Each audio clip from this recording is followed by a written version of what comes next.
धन्यवाद.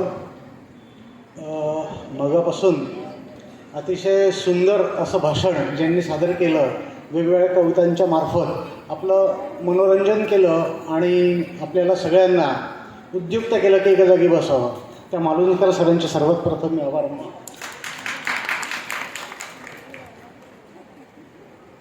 माझं अध्यक्ष भाषण योगासंदर्भात या डायसवर पहिल्यांदा होतं. सर्वप्रथम प्रार्थना करूया. यं वैदिका मंत्रदृशात् पुराणाम् इंद्रं यमं मातरिश्वानमाहु वेदान्तिनो निर्वचनीयमेकं यं ब्रह्मशब्देन विनिर्दिशन्ति शैवायमीशं शिवैत्यवोचन् यं वैष्णवा विष्णुरिति स्तुवन्ति बौद्धस्तथा अर्हन्ति बौद्धजैनः सच्छ्रेयकालेति च सिक्खसन्ता शास्तेति केचित् प्रकृतिः कुमारः स्वामीति मातेति पितेति भक्त्या यं प्रार्थयन्ते जगदीशतारं स एक एवं प्रभुरद्वितीया योगेन चित्तस्य पदेन वाचा मलं शरीरस्य च वैद्यकेन योपाकरोतं प्रवरं मुनीनां पतंजली प्रांजलिरानतोस्मि. 4 श्लोक जे वाचले याला ज्याला वेद जाणणारे ऋषी आणि पुराणातील विद्वान कधी इंद्र, कधी यम, कधी मातरिश्व म्हणजे वायू म्हणजे प्राण म्हणून ओळखतात. ज्याला वेदांतज्ञ लोक अनिर्वचनीय एकमेव सत्य असे म्हणतात. ज्याला ब्रह्म या शब्दाने ओळखले जाते तो एकच परमेश्वर. शैव लोक त्याला शिव म्हणतात, वैष्णव त्यांना विष्णू म्हणतात, बुद्ध आणि जैन त्यांना बुद्ध किंवा अरिहंत असं म्हणतात, शीख त्याला सत श्री अकाल म्हणतात. नाव वेगळं पण लक्षण एकच आहे, तो म्हणजे एकच तो परमेश्वर. काही त्याला शास्ता म्हणतात, काही प्रकृतीचा कुमार म्हणजे कार्तिकीय प्रकृतीचा पुत्र, काही त्याला देवांचा स्वामी असं म्हणतात, तर काही आई आणि काही वडील म्हणून देखील भक्ती करतात. परंतु सर्व वर्णने स्वरूपे त्या एकाच जगदीश्वराला उद्देशून आहेत. तो एकच प्रभू आहे, तो अन्य कोणी द्वितीय नाही. या जगदीश्वरालाच प्राप्त करण्यासाठी योगाद्वारे मन शुद्धी, व्याकरणाद्वारे वाणीशुद्धी, आयुर्वेदाद्वारे शरीरशुद्धी करून सर्वत्रयांचा उद्धार करणाऱ्या श्रेष्ठ श्री योग महर्षी पतंजली, योगीराज श्री गजानन महाराज आणि योगभूमी तीर्थक्षेत्र श्री शेगाव तसेच आजच्या 5व्या योग महोत्सव श्री क्षेत्र शेगाव 2025च्या सुरुवातीला सर्वांना नम्रतापूर्वक बद्धांजलीने मी नमस्कार अर्पण करतो. सन्माननीय प्रमुख अतिथी गुरुवर्य डॉक्टर विश्वासराव मंडलिक गुरुजी, संस्थापक अध्यक्ष योग विद्या गुरुकुल, प्रमुख उपस्थित मान्यवर डॉक्टर मनोज नीलपवार.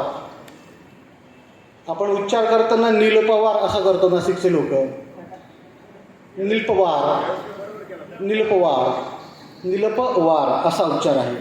राज्याध्यक्ष महाराष्ट्र योग शिक्षक संघ श्री शरद बजाज, सचिव योगा फाउंडेशन श्री प्रसाद कुलकर्णी, राज्य कार्यकारी अध्यक्ष महाराष्ट्र योग शिक्षक संघ श्री चंद्रकांत अवचार, अमरावती विभाग प्रमुख अध्यक्ष राज्य नियोजन समिती महोत्सव शेगाव, योग महोत्सव शेगाव 2025, सौ सुपर्णा मनोहर पाल, राज्य महासचिव श्री संतोष खरटमल, राज्य कोषाध्यक्ष. या सर्वांचं विशेष आभार. आयोजक मंडळाचे प्रेरणादायी सदस्य, आदरणीय नगरसेवक, डॉक्टर, योगाचार्य, शिक्षक वर्ग, पत्रकार बांधव आणि शेगावच्या या पुण्यभूमीतील सर्व नागरिक, माता भगिनींनो तसेच माझ्या प्रिय युवक मित्रांनो, आपल्या सर्वांना माझा सस्नेह नमस्कार. आजचा हा योगोत्सव केवळ एक कार्यक्रम नाही, हा समाज, संस्कृती आणि आरोग्य यांच्या संगमाचा उत्सव आहे. शेगाव ही संतांची भूमी आहे. येथे भक्ती आहे, सेवा आहे, आस्था आहे आणि सर्वात महत्त्वाचं म्हणजे चारित्र्य निर्मितीची महान परंपरा देखील आहे. अशा या पुण्यभूमीत आज आपण आरोग्य, शिस्त, संयम आणि आध्यात्मिक उन्नतीची नवीन पायरी चढत हा उत्सव साजरा करत आहोत. हे योगोत्सवाचे शुभपर्व आपल्या जीवनात अनमोल असे परिवर्तन घडवो ही मी प्रभूचरणी प्रार्थना करतो. भारतातील ऋषीमुनींनी हजारो वर्षापूर्वी जगाला दिलेली देणगी म्हणजे योग. आज संपूर्ण जग ज्याची पूजा करते ती देणगी आपल्या संस्कृतीची आहे. पातंजल योगसूत्रात म्हटले आहे की योगश्चित्तवृत्ती निरोधः, मनातील अस्थिरता, चिंता, भय आणि असमाधान यांना शांत करून निर्मल, स्थिर आणि प्रकाशमान करणे हेच खरे योगाचे स्वरूप आहे. भगवद्गीतेत श्रीकृष्ण सांगतात समत्वम योग उच्यते, म्हणजे आनंद आणि संकट, यश आणि पराभव, मिळणे आणि न मिळणे या सर्व प्रसंगात मन समभावी राहणे हेच योगाचे सर्वोच्च तत्व आहे. योग हा कर्मसु कौशलम, म्हणजे कार्य करण्याची सर्वोत्तम पद्धती, कौशल्य आणि मानसिक एकाग्रता ही केवळ योगातूनच दिसून येते. आधुनिक जगाने वेग घेतला, पण त्याच वेगाने तणाव वाढला, झोप कमी झाली, कुटुंबात संवाद कमी झाला, मुलांच्या एकाग्रतेचे प्रश्न वाढले, तरुणांमध्ये मानसिक दडपण वाढले आणि औषधे मनुष्याचा आयुष्याचा एक अविभाज्य भाग बनली. पण उपाय आपल्या संस्कृतीने दिलेला आहे, तो म्हणजे योग, प्राणायाम, ध्यान आणि सात्विक जीवन. आज जगातील मोठ्या विद्यापीठांनी आणि डॉक्टरांनी मान्य केले आहे की योग is a most natural science of heart, brain, lungs, immunity and mental health. WHO सांगते की 80% आजार हे तणावामुळे होतात आणि योग हा त्यांचा सर्वोत्तम, सुरक्षित आणि नैसर्गिक उपाय आहे. शुश्रूषः श्रवणं ग्रहणं धरणं विज्ञान उहापोह तत्वाभिनिवेश प्रज्ञागुणाः इतिही अर्थशास्त्र. अर्थशास्त्रामध्ये 6व्या सर्गातला पहिल्या अध्यायातला 4था श्लोक आहे. म्हणजे शुश्रूषा म्हणजे शिकण्याची नम्रता, श्रवण म्हणजे मन लावून ऐकणे, ग्रहण म्हणजे समजून घेणे, धारण म्हणजे मनात ठेवणे, विज्ञान म्हणजे विचारपूर्वक निरीक्षण करणे, उहापोह म्हणजे सत्याचे आकलन आणि तत्वाभिनिवेश म्हणजे त्यावर दृढ राहणे. प्रज्ञागुण हे 7 गुण ज्याच्यात आहेत तो शहाणा, नेता, नीतिज्ञ आणि यशस्वी ठरतो. प्रिय युवकांनो, मोबाईल, गेमिंग, सोशल मीडिया यामुळे मन विचलित होते, स्मरणशक्ती कमी होते आणि अति आत्मविश्वास वाढतो आणि खरा विश्वास कमी होतो. आपल्याकडे खरा विश्वास इथे डायसवर आहे. पण योग म्हणजे परिवर्तन. 15 मिनिटं प्राणायाम आणि 10 सूर्यनमस्कार व्यक्तिमत्व बदलतात. अभ्यासात वेग, स्मरणशक्तीत सुधारणा, मानसिक शक्ती, धैर्य आणि निर्णय क्षमता ही योगामुळे प्रचंड वाढते. पुराणात म्हटले आहे की धैर्यं सर्वत्र साध्यते योगेन मनश्चित्ते, म्हणजे मनावर योगाने विजय मिळाल्यावर धैर्य, शांती आणि सामर्थ्य हे नैसर्गिकरित्या वाढते. माता भगिनींसाठी योग हा आशीर्वाद आहे. PCOD, थायरॉईड, तणाव, निद्रानाश, प्रसूतीनंतरचा त्रास, वजन नियंत्रण या शेकडो समस्यांसाठी योग हा सर्वात सुरक्षित उपाय आहे.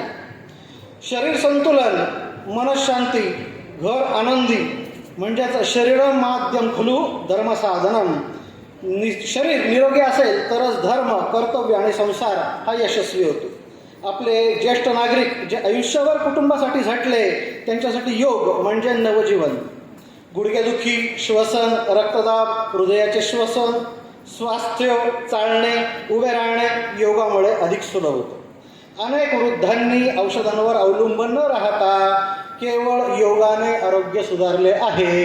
हे माझे वैयक्तिक मत आहे आणि परीक्षण पण आहे, कारण की आजवर योग थेरपीद्वारे सुमारे 1200 साधक मी बरे केलेले.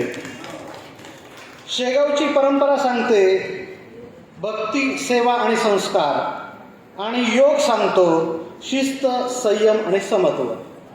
हे 2 प्रवाह जिथे एकत्र येतात तिथे समाज उभा राहतो आणि माणूस घडतो आणि राष्ट्र सक्षम बनतो. म्हणून योग हा फक्त व्यायाम नसून समाज निर्मिती, व्यक्तित्व निर्मिती आणि राष्ट्र निर्मितीचा एक मोठा महामार्ग आहे. या योगोत्सवासाठी दिवसरात्र परिश्रम करणाऱ्या आयोजकांचे म्हणजेच प्रसादजी आणि त्यांच्या टीम या सगळ्यांचे मी मनापासून कौतुक करतो. जे लोक प्रसिद्धीशिवाय, स्वार्थाशिवाय फक्त समाजासाठी आणि योगासाठी काम करतात ते या भूमीचे खरे रत्न आहेत. योगगुरू, डॉक्टर, योग शिक्षक, योग शिक्षिका, योग स्वयंसेवक, माता भगिनी, पत्रकार, आज जे उपस्थित असलेले प्रत्येक आबालवृद्ध नागरिक, आपण सगळे या परिवर्तनाचे सहनिर्माते आहोत. आज आपण संकल्प करूया, दररोज 1 तास कमीत कमी योगाला देऊया. म्हणजे आयुष्यभर औषधे टाळू, निरोगी शरीर, निरोगी मन, आनंदी घर आणि सशक्त राष्ट्र हाच आजचा मंत्र आहे. भद्रं निश्चितः ऋषयः स्वर्विदं तपो दीक्षा उपेसदु अग्रेहे ततो राष्ट्रं बलं ओजस्वजातं तस्मै देवा उपसंनमन्तु. अथर्ववेदातल्या 19व्या सर्गातला 41व्या अध्यायातला पहिला श्लोक आहे हा. अर्थात सृष्टीच्या प्रारंभी आत्मसाक्षात्कारी ऋषींनी जगाचे कल्याण करण्याच्या दीक्षेने योग दीक्षा घेऊन दिव्य तपश्चर्या केली. त्यामुळे राष्ट्रीय बल व ओज प्रकट होऊन या राष्ट्राचे निर्माण झाले. म्हणून विविधतेने नसलेल्या या राष्ट्रातील सर्व गणांनी या मातृभूमीसमोर नतमस्तक होऊन तिची अविरत सेवा करावी असा संकल्प योग दीक्षाधारकांनी अवश्य करावा. राष्ट्राय स्वहा राष्ट्राय इदं नमः. व्यक्ती सगळे जीवन स्वतःसाठी जगतो, दिवसातील 1 तास तरी योग आणि राष्ट्रासाठी जगा. चला शेवटी आपण एक सर्व मिळून प्रार्थना करू. सर्वे भवन्तु सुखिनः, सर्वे सन्तु निरामयः, सर्वे भद्राणि पश्यन्तु, मा कश्चित् दुःखभाग् भवेत्. आपल्या सर्वांचे मनपूर्वक स्वागत, सन्मान आणि आभार. जय हिंद, जय योग, जय शेगाव. हा व्हिडिओ तुम्ही शेवटपर्यंत बघितला यासाठी मनापासून धन्यवाद. असेच महाराष्ट्र योग शिक्षक संघटनेचे सगळे व्हिडिओ बघण्यासाठी आपल्या चॅनलवर याला लाईक करा, सबस्क्राईब करा, शेअर करा आणि तुमच्या मित्रपरिवारांना पण या व्हिडिओचा फायदा करून द्या मित्रांनो. थँक्यू.